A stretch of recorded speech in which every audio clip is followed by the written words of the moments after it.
This mystery box promises to deliver a unique unboxing experience every month. But first, I want to give a quick shout out to today's sponsor, Gadget Club. They are not paying me to do this video, but just send me over this box to show you guys what they are all about. And if you don't know what Gadget Club is, then I highly recommend that you go over to gadgetclub.com.au and have a look for yourself.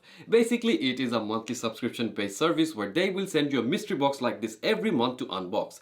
These guys promise to send a unique and innovative item every month, so let's go ahead and see what they have sent me this time.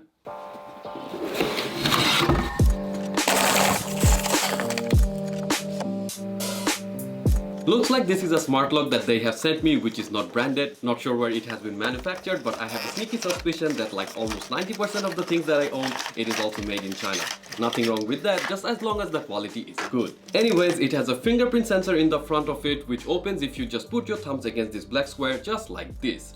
As you just heard, it makes a beep and the LED in the front turns green when it is opening. It opens really fast, there is no delay at all, so it will be great for traveling when you don't want to worry about carrying an extra pair of keys, but it is not so great for an outdoor lock though because of the IPX5 water resistance rating. If you install this somewhere like a garden shed or somewhere outdoors where it will get full rain and sun, then it will not be able to tackle the water or the harsh weather. The last thing you want is this thing to stop working and locking you out because of the water damage. But if you put this on a suitcase while traveling on a train or bus, or if you put it on your door which is indoors, then it will have a safe working environment and can be very reliable and a very useful tool. The build quality is very good. It is not metal all the way, which would have been ideal as it would have been more durable, but I guess that was not possible because they had to worry about placing this fingerprint sensor on the front as well. It also comes with a small micro USB charging cable. Would have been nice to see a USB-C cable in there, but as long as they supply the cable to charge it, I guess it's okay.